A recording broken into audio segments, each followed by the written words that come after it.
नमस्कार दोस्तों, एक बार फिर से आपका स्वागत है अपना चैनल इलेक्ट्रिकल एक्सप्लोरर में। आज के इस वीडियो के अंदर हम लोग बहुत ही इंपॉर्टेंट टॉपिक इलेक्ट्रिकल इंजीनियरिंग का डिस्कस करने वाले हैं। वो है ट्रांसफार्मर एयर सेल कॉन्जर्वेटर। इसके पहले में हम लोग जानेंगे कि कॉन्जर्वेटर क्या होता है, उसके बाद कॉन्जर्वेटर का फंक्शन क्या है, उसके बाद वाई एयर सेल कॉन्जर्वेटर क्यों यूज़ किया जाता है, internal construction of the air cell conservator internally कैसे कंस्ट्रक्ट किया गया है, and oil filling procedure of air cell conservator. जैसा कि आप लोग देख सकते हैं दोस्तों, the conservator is a tank. Basically एक टैंक है जो यूज किया जाता है ट्रांसफार्मर का रूफ में टू प्रोवाइड इनफ स्पेस। मतलब जब ट्रांसफार्मर का तेल हीट से गर्म होता है, जब ट्रांसफार्मर में लोड बढ़ता है तो उसका तेल हीट से गर्म होता है। उस केस में लोड ज़्यादा बढ़ने के चलते करंट ज़्यादा जाता है तो हीट ज़्यादा पैदा होता है, एंड उस हीट को ऑयल डिसिपेट करने के लिए हम लोग ठंडा करने के लिए ऑयल का इस्तेमाल करते हैं ट्रांसफार्मर में। वो ऑयल जब हीट के वजह से एक्सपैंड करता है तो ऑयल को इनफ स्टोरेज स्पेस देता है ये कंजर्वेटर, जो ट्रांसफार्मर का रूफ टॉप में लगा होता है। Transformer air cell conservator function. दोस्तों, ट्रांसफार्मर एयर सेल कंजर्वेटर का काम क्या है? एक्चुअली देखा जाए तो ये एक इनकमिंग पावर सप्लाई जो आ रहा है, आप देख सकते हैं दोस्तों, फिर एक ट्रांसफार्मर के थ्रू ये लोड में जा रहा है। अभी दोस्तों जैसे लोड बढ़ेगा, मान लीजिए लोड अगर इंक्रीज करता है तो उस केस में करंट बढ़ेगा तो उसका रेजिस्टेंस, ट्रांसफार्मर का रेजिस्टेंस ज़्यादा आई स्क्वायर आर लॉस, मतलब कॉपर लॉस ज़्यादा ट्रांसफार्मर का बढ़ेगा। तो उस केस में टेम्परेचर बहुत ज़्यादा इंक्रीज होगा, बहुत ज़्यादा नहीं, मतलब उसका अपना हिसाब से, लोड का हिसाब से टेम्परेचर इंक्रीज होगा। और जैसे जैसे टेम्परेचर इंक्रीज होगा दोस्तों, कॉन्जर्वेटर के अंदर जो ऑयल है वो भी एक्सपैंड होने का ट्राई करेगा, कोशिश करेगा एक्सपैंड होने के लिए। तो एक्सपैंड होने के लिए जब कोशिश करेगा दोस्तों, तो वो जो आप देख सकते हैं जैसे कॉन्जर्वेटर का तेल एक्सपैंड होने का कोशिश कर रहा है, उसमें ये जो 60-40% है, ये बेसिकली दोस्तों कॉन्जर्वेटर जो एक कंस्ट्रक्शन कॉन्जर्वेटर के अंदर में आप देखिएगा 40% ऑयल रहता है और 60% खाली जगह रहता है बेसिकली। तो जब ऑयल एक्सपैंड करने का कोशिश करता है तो वो एयर को प्रेशर करता है और एयर इस चैनल से थ्रू होके, ये सिलिका जेल ब्रीदर के थ्रू होके एयर बाहर निकल जाता है। तो ट्रांसफार्मर ब्रीथ करता है, बोल सकते हैं, ब्रीद आउट करता है इस केस में। और जब मान लीजिए दोस्तों रात के टाइम में या जब लोड कम होता है, जब ट्रांसफार्मर का ऑयल जब संकुचन, मतलब ऑयल जब सिकुड़ता है, तो यही सेम प्रोसेस में उल्टा डायरेक्शन में एयर अंदर में भी फ्लो होता है। सिलिका जेल ब्रीदर दिया हुआ दोस्तों, जैसे कि आप लोग जानते हैं सिलिका जेल ब्रीदर का काम क्या है, ये मॉइस्चर, एयर का मॉइस्चर को खींच लेता है, मतलब एयर का मॉइस्चर को ड्राई कर देता है, एयर को ड्राई कर देता है बेसिकली। जो भी एयर ट्रांसफार्मर के अंदर घुसता है उसको ड्राई करता है। और इसका नीचे देखिएगा दोस्तों एक ऑयल पॉट भी रहता है। ये oil pot basically dust particle को अंदर जाने से रोकता है। इसके बारे में एक अलग हम लोग वीडियो बनाएंगे बाद में दोस्तों। आगे चलते हैं। Transformer air cell conservator, why, क्यों जरूरत है air cell conservator? Air cell conservator basically दोस्तों यूज किया जाता है कि ट्रांसफार्मर ऑयल को डायरेक्ट एयर से कॉन्टामिनेट नहीं किया जाए, इस सोच के एयर सेल कॉन्जर्वेटर यूज किया गया है। बिकॉज ट्रांसफार्मर का जो तेल है, जो ऑयल है, वो अगर डायरेक्ट एयर से कॉन्टामिनेट हो जाएगा तो एयर के अंदर मॉइस्चर पार्टिकल वो ऑयल में आ सकता है, जो ऑयल का ब्रेकडाउन वोल्टेज वैल्यू, ऑयल का इंसुलेशन वैल्यू को कम कर देगा, जो ट्रांसफार्मर का लाइफ के लिए अच्छा नहीं है, लॉन्ग लाइफ के लिए अच्छा नहीं है। देन दोस्तों internal construction of air cell conservator. Air cell conservator के अंदर में क्या रहता है, जैसा कि आप लोग ये पिक्चर में देख सकते हैं दोस्तों, ये एयर सेल है। एयर सेल मीन्स ये एक बैलून है। ये बैलून का काम ये है कि इसके अंदर में एयर रहता है और नॉर्मली इसके अंदर में नाइट्रोजन फिल करके दिया जाता है। अगर नाइट्रोजन नहीं है तो इसके अंदर में ड्राई एयर भी हो सकता है, बट नॉर्मली मैन्युफैक्चरर इसमें नाइट्रोजन फिल करके ही देते हैं।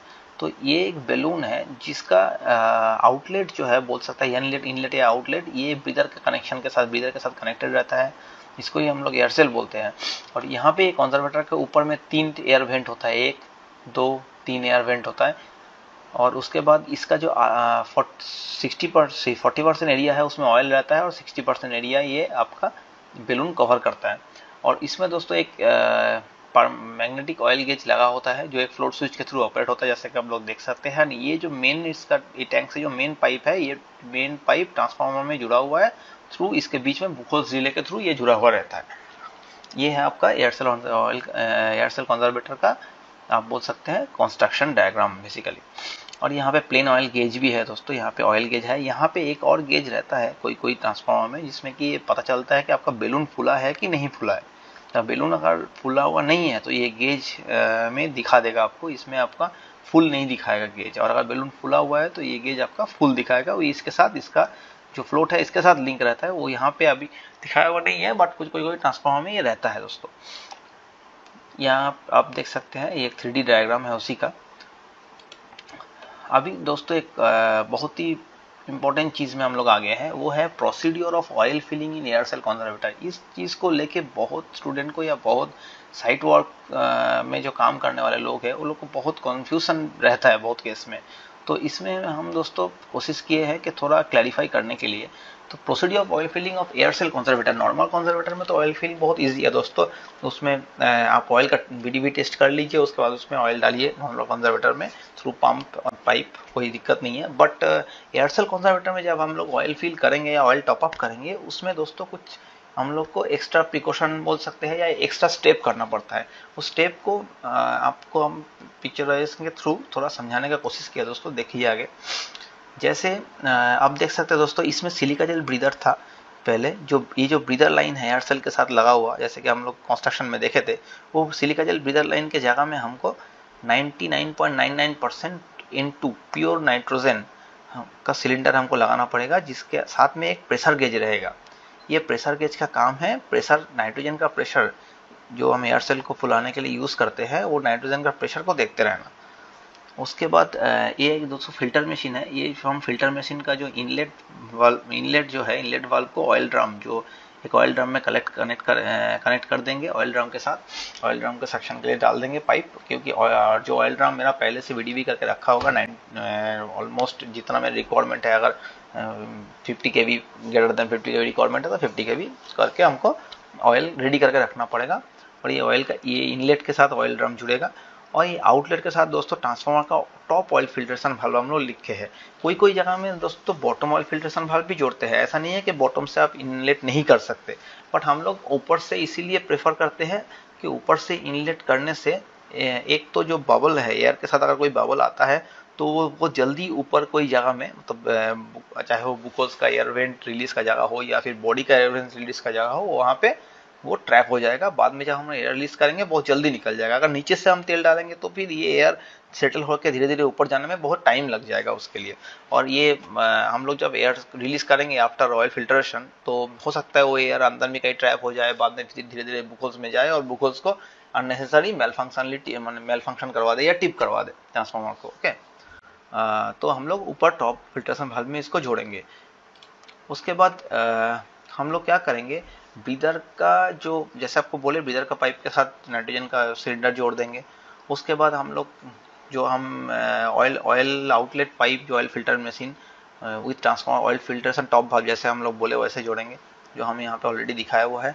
इसके बाद हम लोग दोस्तों एयर सेल कंजर्वेटर के ऊपर में जो 3 वाल्व रहता है, वो 3 वाल्व का पॉकेट, रिलीज पॉकेट ऊपर का जो है वो खोलेंगे। रिमेंबर दोस्तों, यहाँ पे वाल्व हमको अभी नहीं खोलना है। वाल्व के ऊपर वाला ढक्कन जो रहता है, कवर, उसको खोल के रखना है, फॉर रेडी करना है कि हमको बाद में वाल्व को रिलीज करके ऑयल एयर को रिलीज कर सके। उसके बाद then slowly push the oil through the oil filter machine, धीरे धीरे ऑयल फिल्टर मशीन के थ्रू ऑयल को पुश करते जाना है इसके थ्रू, ये ऑयल फिल्ट्रेशन वाल्व के थ्रू। एज गोज ऑयल, आप ऑयल जैसे अंदर घुसेगा और उसको प्रेशराइज करेगा, तो धीरे धीरे यहाँ ये एयर सेल कंजर्वेटर में यहाँ पे प्रेशर डालेगा, और ये प्रेशर एयर सेल के ऊपर ये प्रेशर डालेगा ऑयल। तो जैसे एयर सेल के ऊपर प्रेशर डालेगा, ये बैलून के ऊपर प्रेशर आएगा, तो ये प्रेशर गेज में देखिए दोस्तों, ये प्रेशर गेज में ये प्रेशर शो होगा। दोस्तों यहाँ पे आपको ट्रांसफार्मर का नेम प्लेट में देखना है कि बैलून जो है वो कितना प्रेशर के लिए डिजाइन है। नॉर्मली 1.45 से लेकर 1.6 या 2 तक PSI तक रहता है, उससे ज़्यादा नहीं रहता है। बट आपको फिर भी एक बार नेम प्लेट देख लेना है, नेम प्लेट से रेफरेंस ले लेना है। तो जैसे मान लेते हैं ये 1.45 के लिए है, तो हम लोग क्या करेंगे, जैसे ही हम लोग देखेंगे प्रेशर गेज में प्रेशर 1.45 से ऊपर जा रहा है, तो हम लोग यहाँ पे एक रिलीज वाल्व रखेंगे। रिलीज वाल्व के थ्रू प्रेशर को रिलीज करके हम लोग 1.45 मेंटेन, उसका आसपास मेंटेन करके रखेंगे, और धीरे धीरे ऑयल पुश करते रहेंगे। और जैसे जैसे ऑयल पुश करेंगे, थोड़ा रिलीज किया तो 1.45 आ गया। उसके बाद और थोड़ा ऑयल दे रहे हैं तो मान लीजिए 1.67 1.702 के पास जा रहा है तो हम फिर रिलीज किया तो फिर ये एडजस्ट हुआ। ऐसा करते करते दोस्तों हमको जितना मेरा डिजायर्ड लेवल ऑफ ऑयल है उतना हमको फिल करना है, उतना फिल कर दिया। उसके बाद ऑयल फिल जब हो गया, after topping oil topping complete, maintain the pressure, वो प्रेशर तो मेंटेन करते हुए रहना है। जैसे प्रेशर मेंटेन हो रहा है, ऑयल मेरा टॉपिंग कंप्लीट हो गया, उसके बाद मेरे को क्या करना है दोस्तों, ये ऊपर जाके ऊपर का जो 3 वाल्व का जो पॉकेट हम खोल के रखे थे, अभी तीनों वाल्व को एयर रिलीज करना है। वहां से जैसे एयर रिलीज करेंगे, ये जो तेल है जो ऊपर आया है, ये तेल का इसका प्रेशर से ये तेल ऊपर जाएगा, ऊपर जाके एयर निकल के फिर तेल ओवरफ्लो हो जाएगा और एयर सेल पूरा ऊपर चला जाएगा। जैसे ही तेल तीनों से निकलने लगेगा तो तीनों को वाल्व हम फिर बंद कर देंगे। उसके बाद आफ्टर दिस प्रोसीड्योर, ये प्रोसीड्योर जब पूरा हो जाएगा उसके बाद हम लोग बहुत सारा पॉइंट ट्रांसफार्मर का जहां से पॉसिबल एयर ट्रैपिंग का चांसेस है वहां से एयर रिलीज करेंगे, जैसे बुकोल से रिलीज करेंगे। उसके बाद ट्रांसफार्मर का मेन टैंक के अंदर भी बहुत सारा प्लग रहता है, रेडिएटर के ऊपर भी प्लग रहता है, ये सब प्लग से एयर को रिलीज करेंगे। रिलीज करने के बाद हम लोग अभी ऑयल एमओजी में प्रेशर देखेंगे। एमओजी जो है ट्रांसफार्मर का, ये एमओजी जो ये लगा हुआ है, ये बेसिकली बैलून का है उस साइड में, या फिर ये एमओजी, सॉरी ये एमओजी जो है इसमें हम लोग डिजायर्ड हम लोग का जो ऑयल टॉपिंग लेवल चाहिए वो हम लोग देखेंगे मेरा लेवल सही है कि नहीं है। क्योंकि बहुत टाइम होता है दोस्तों, एयर रिलीज करने के बाद ऑयल थोड़ा सेटल होता है तो एमओजी फिर डाउन हो जाता है, उसके समय हमको फिर से ऑयल टॉपअप करना पड़ सकता है। After oil topping completed, check air release pocket, air cell whether the it is perfectly close. मतलब एयर जैसे ही टॉपिंग पूरा कंप्लीट हो गया, सब प्रोसेस कंप्लीट हो गया, उसके बाद ये जो तीनों कवर ये सबको प्रॉपरली क्लोज कर देना है ऊपर का। पहले तो भाल तो हम लोग पहले ही बंद कर चुके थे ओवरफ्लो के बाद, लेकिन ऊपर वाला पॉकेट खुला हुआ था, सबको क्लोज कर देना है। उसके बाद then close the oil filtration valve of transformer. फिर ट्रांसफार्मर का जो ऑयल फिल्टरेशन वाल्व जिसके साथ पाइप जोड़ा हुआ था उसको क्लोज करना है। उसको क्लोज करने के बाद हम लोग आएंगे, एयर सेल प्रेशर एक बार फिर से चेक कर लेना है 1.45 है कि नहीं। अगर 1.45 से कम हो जा रहा है कोई कारण से एयर सेल प्रेशर, तो हम लोग नाइट्रोजन चार्ज करके, जैसा आप लोग इसमें देखे थे, लास्ट इसमें देखे थे, यहाँ से नाइट्रोजन चार्ज करके फिर से प्रेशर को 1.45 मेंटेन करेंगे और 1.45 मेंटेन करते रहना है। Throughout the process please ensure the air cell maintain expand condition. मतलब पूरा प्रोसेस में ये इंश्योर रखना है कि एयर सेल फुला रहे। जैसे ये जो गेज है दोस्तों, ये गेज रेड कलर का एक मार्किंग है, इसमें पूरा फुल रहता है, ये पूरा फुल है मतलब एयर सेल मेरा फुला हुआ है।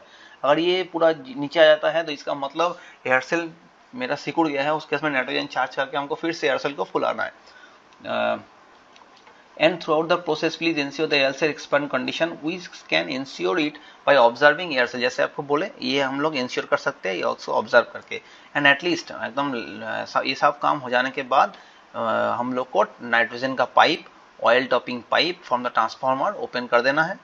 जो ट्रांसफार्मर का फिल्टरेशन मशीन का जो पाइप, फिल्टरेशन मशीन से ट्रांसफार्मर जो पाइप लगा था वो भी ओपन करना है, नाइट्रोजन का पाइप भी ओपन करना है। एंड ब्रीदर को फिर से नाइट्रोजन का पाइप जहां लगा हुआ था, जहां ब्रीदर का पहले लगा हुआ था वहीं पे लेके उसको फिट कर देना है। तो ये हम लोग का पूरा ऑयल टॉपिंग प्रोसेस कंप्लीट हो गया दोस्तों। इसमें सिर्फ बहुत 2 चीज ध्यान जरूर रखिए दोस्तों। एक है कि आप मैन्युफैक्चरिंग का दिया हुआ जो नेम प्लेट है वो नेम प्लेट को फॉलो जरूर करिएगा, उसमें कितना पीएसआई कितना प्रेशर रिकमेंडेड है। और दूसरा चीज देखते रहिएगा बेलून आपका सिकुड़े ना, इसको हमेशा एक्सपांड कंडीशन में रखने का कोशिश करिएगा। और प्रेशर को कभी बहुत ज्यादा नहीं, मतलब मान लीजिए 1.45 है तो इसमें हम लोग इस केस में मैक्सिमम 20% बोल सकते हैं, ये 10 to 20% ज्यादा पीएसआई तक जा सकते हैं, उससे ज्यादा देना ठीक नहीं होगा, उस केस में बैलून डैमेज भी हो सकता है।